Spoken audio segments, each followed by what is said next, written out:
नमस्कार दोस्तों, आज हम उड़ीसा का ओपिनियन पोल लेके आए हैं 2019 जनरल इलेक्शन, लोकसभा इलेक्शन, जहां पर उड़ीसा का क्या कमाल हो सकता है। उड़ीसा से बीजेडी या सीपीआई या कांग्रेस या फिर बीजेपी यहाँ पे कुछ कमाल कर पाएगा या नहीं।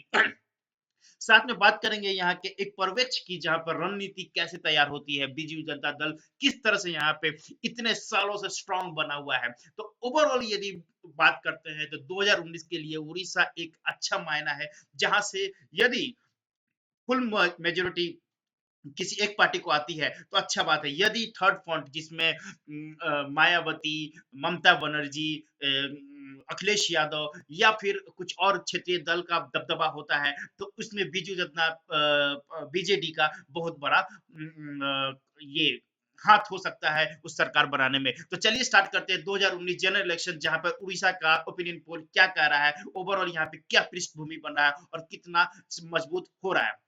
देखिए, फेस अभी भी नरेंद्र मोदी और राहुल गांधी ही है, जो 47-46% के साथ नरेंद्र मोदी हैं, और राहुल गांधी 34-36% के साथ राहुल गांधी कांग्रेस की तरफ से रिप्रेजेंटेटिव है।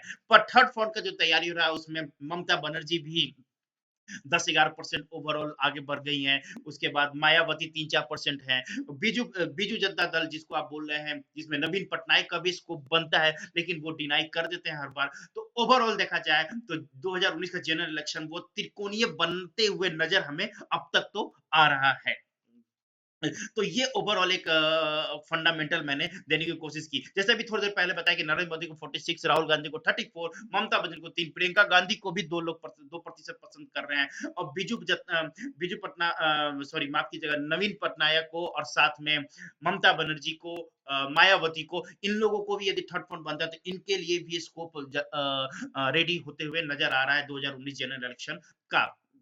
देखिए, इस फेस को आप जरूर देखिए, क्योंकि ये फेस है जो बीजेपी को कड़ी टक्कर दे रहा है उड़ीसा में। साथ में स्टेट में भी ये जबरदस्त काम कर रहे हैं, पिछले 20-25 सालों से ये कंटिन्यूस स्टेट के चीफ मिनिस्टर बने हुए हैं, और ओवरऑल देखा जाए तो इनका फेस उड़ीसा के लिए एक आइकॉनिक फेस है, ये लॉन्ग टर्म में है, और बीजेडी के लिए तो ये जबरदस्त स्कोप भी बने हुए हैं। तो इस फेस को आप नजर में रखिएगा। इनको आप उड़ीसा से नजर, पूरे देश की राजनीति से इनको तो नजरअंदाज नहीं कर सकते। उड़ीसा तो खैर इनका सरमोई पर है, सर पे रखते हैं। सीपीआई यहाँ पे बहुत स्ट्रांग था एक टाइम पर, लेकिन आज के डेट में ये शून्य हो चुका है। यहाँ पे कोई बड़ा लीडर ना होने के कचित सीपीआई को बहुत बड़ा नुकसान हो रहा है, और इसका बेनिफिट डायरेक्टली और इनडायरेक्टली बीजेपी को, मतलब कि भारतीय जनता पार्टी को नजर आते हुए दिख रहा है इस इलेक्शन में भी दोस्तों।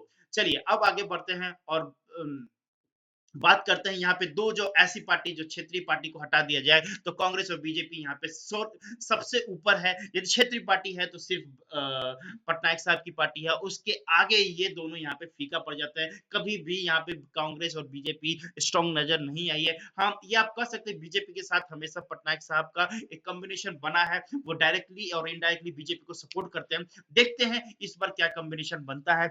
2019 में कुछ नया कमाल कर पा रहे हैं कि नहीं कर पा रहे हैं कांग्रेस और बीजेपी। यहाँ पर हमारे सर्वेक्षण से तो थोड़ा सा यहाँ पर ये कमजोर नजर आते हुए आ रहे हैं बीजेडी के सामने। तो ये एक ओवरऑल व्यू हमने देने की कोशिश करी, जहां पर आपको ये बताने की कोशिश करी कि कैसे यहाँ पर है। लेकिन क्षेत्रीय दल बीजू जनता दल जो है, बीजेडी, यहाँ पर ये जबरदस्त स्ट्रॉन्गर है, ये इनको हराना थोड़ा सा टफ है। उड़ीसा में ये जबरदस्त फॉर्म में है। देखिए, उड़ीसा की जो भूमि है देव की भूमि है, यहाँ पुरी है, जगन्नाथ पुरी का देवता है, यहाँ पर अलग अलग कॉन्सेप्ट है, लेकिन यहाँ पे भगवान बहुत मजबूत है, इसलिए शंख बहुत जबरदस्त यहाँ पे सपोर्ट करते हुए नजर आएगा। और बीजेडी के लिए तो मैं मानता हूं कि भगवान की दया है कि ये पार्टी पर इतना हाथ रखे हुए हैं और जबरदस्त परफॉर्म भी कर रहा है पिछले 20-25 सालों से। तो इनको तो आप हटा नहीं सकते हैं उड़ीसा से। उड़ीसा में इनका जबरदस्त परफॉर्म, बीजेपी हो चाहे कांग्रेस हो या सीपीआई, इनके सामने सब छोटे नजर आ रहे हैं इस सर्वेक्षण में भी दोस्तों। दोस्तों आगे बढ़ते हैं।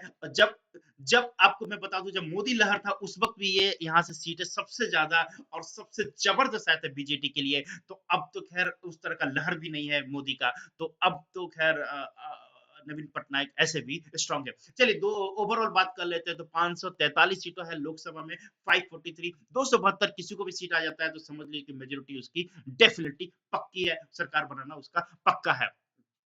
और उड़ीसा से अकेले यहाँ पे आती है 21 सीटें। 21 सीटें के मतलब कि 8 से 9% जो सीट होती है 272 का, वो डायरेक्ट उड़ीसा से आती है। और यहाँ पे जो भी सबसे ज्यादा सीट लेके आएगा उसके लिए सरकार बनाने में जबरदस्त हेल्प हो सकता है। देखिए मुद्दा आज भी 2019 का जो है अनएम्प्लॉयमेंट है 37% है, महंगाई जो डे प्रतिदिन बढ़ते जा रहा है वो 19%, करप्शन 5% है, और फार्मर्स का जो इशू है वो 12% है। देखिए हम इस चीज को तो इग्नोर नहीं कर सकते, वो चाहे पूरे उड़ीसा में हो या पूरे देश में हो।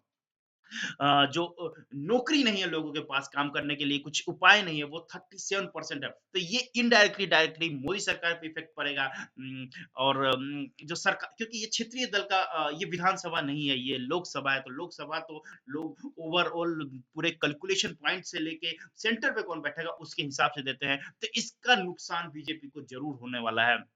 यहाँ पर प्राइस भी 19% हाइक हो गया है, करप्शन भी 15% के आसपास है, और फॉर्मर फ्लाइट के जो 12% है। तो ये है ओवरऑल 21 सीटों का हम अनुमान बता रहे हैं यहाँ पर उड़ीसा में। और यहाँ पे 543, और किसी को सरकार बनाना तो 272 का आंकड़ा चाहिए। चलिए दोस्तों, एक आपसे छोटा सा रिक्वेस्ट है कि आप प्लीज अपने स्टेट में, उड़ीसा में सबसे ज्यादा सीट जीतने वाली पार्टी और उसकी संख्या प्लीज कमेंट बॉक्स में अपडेट कर दिए। एक छोटा सा रिक्वेस्ट है आप लोगों से दोस्तों। तो ये हमने जो दिया ये एक था ओवरऑल कॉन्सेप्ट जो पीछे आगे मिला के, लेकिन अब जो बता रही है 2014 का प्लान है, जिसमें बीजेडी को अकेले 20 सीट आई थी और एक बीजेपी को मिला था।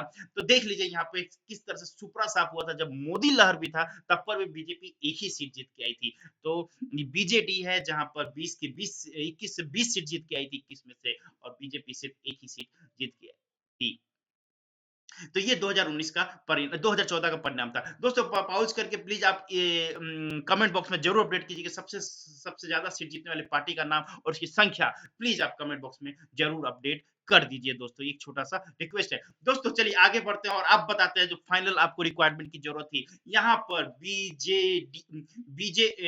बीजेडी को 17 सीट आ रहा है 21 में से। इस बार जो 2019 का इलेक्शन होगा, बीजेपी यहाँ पे 3 सीट लेके आ रही है, कांग्रेस को 1 सीट का फायदा हो सकता है, और सीपीआई यहाँ पे शून्य पे टिका हुआ है। तो देखिए जो ओवरऑल मैंने बताने की कोशिश की कि यहाँ पर ये सीट का जो आंकड़ा बताया गया है, ये करीब जो डिफरेंट डिफरेंट पेपर से न्यूज निकाल के या फिर अलग अलग टीवी के चैनल से निकाल के, ये वहां का न्यूज नहीं है, यहाँ का वहां पे लोकल लोगों से हमने बात करी है, वहां पे लोकल लोगों से पता चला है कि इस बार जो बीजेडी है वहां पे थोड़ा सा पिन पॉइंट होते जा रहा है, वहां पे सीटों की थोड़ी सी उनकी लहर जो है वो बीजेपी की तरफ ज्यादा हो रहा है, क्योंकि परसेंटेज वोट प्रतिशत भी यहाँ पर बढ़ते हुए हमें नजर आया। वोट प्रतिशत जो बीजेडी के लिए है 41 टू 42% है, बीजेपी के लिए यहाँ पे 31 टू 33% है, कांग्रेस और सीपीआई के लिए 11% के अंदर में ही सिकुड़ता हुआ नजर आ रहा है। तो देखिए बीजेडी को यहाँ पे 17 आ रहा है, बीजेपी को 3, कांग्रेस को 1 के साथ खुश रहना पड़ रहा है। सीपीआई यहाँ पे पिछले बार भी कोई सीट लेके नहीं आई थी, तो शून्य सीट के साथ ही संतोष करना पड़ रहा है। देखिए कहाँ 20 सीट आई थी और इस बार बीजेटी को 17 सीट मिल रही है, तो इस हिसाब से अनुमान लगा सकते हैं आप कि नवीन पटनायक का जो पकड़ है सरकार के अंदर वो थोड़ा कमजोर नजर आता है, और बीजेपी यहाँ पे अपना बूथ लेवल पे जबरदस्त काम कर रहा है। तो इसका इनडायरेक्ट और डायरेक्ट नजर आपको दिखते हुए आपको नजर आ रहा है। कांग्रेस यहाँ पर अपना जो पारंपरिक सीट था वो गंवा दिया है। जो पारंपरिक सीट जो था वो पहले बीजेपी के पास, बीजेडी के पास चला गया था, बीजू जनता दल के पास गया, अब वो उसमें से खसक कर इसमें सेंध लग गया है, अब वो धीरे धीरे बीजेपी के पास आते हुए नजर आ रहा है। सीपीआई का जो सीट था वो एक लीडर लेवल का था, वो लीडर अब नहीं दिख रहा वहां पर। वो सीटें पहले कांग्रेस के पास गया, कांग्रेस से मूव होके बीजेडी के पास गया, और बीजेडी से लीक होते हुए अभी आ रहा है बीजेपी के पास। तो दोस्तों एक छोटा सा रिक्वेस्ट है कि कमेंट बॉक्स में अपडेट कर दीजिएगा कि सबसे ज्यादा सीट जीतने वाले पार्टी का नाम और उसकी संख्या। हमारे तरफ से जो है बीजेडी को 17, कांग्रेस को 1, बीजेपी को 3 और सीपीआई को हम शून्य सीट दे रहे हैं। तो ये था उड़ीसा का ओपिनियन पोल 2019 का जो हो सकता है इसी बेस पर बने। दोस्तों आपसे एक रिक्वेस्ट है कि आप किसी और स्टेट के बारे में जानना चाहते हो तो प्लीज कमेंट बॉक्स में अपडेट कीजिए। आपको लगता है कि जैसे मैंने उड़ीसा का बनाया है उसी तरह मैंने वेस्ट बंगाल का बनाया है, पश्चिम बंगाल का बनाया है, बिहार का, यूपी का, मध्य प्रदेश का, राजस्थान का, आप कमेंट बॉक्स में जाके देख सकते हैं। आप व्यू कर सकते हैं वहां पे जब मैंने वीडियो बनाई है। आप प्लीज देखिए और उसमें कमेंट कीजिए कि यदि किसी और स्टेट के बारे में जानना चाहते हो तो प्लीज अपडेट कीजिए, हम उसका भी सर्वेक्षण करेंगे और उसको प्रस्तुत करेंगे आपके सामने में। मिलते हैं अगले वीडियो में, तब तक के लिए जय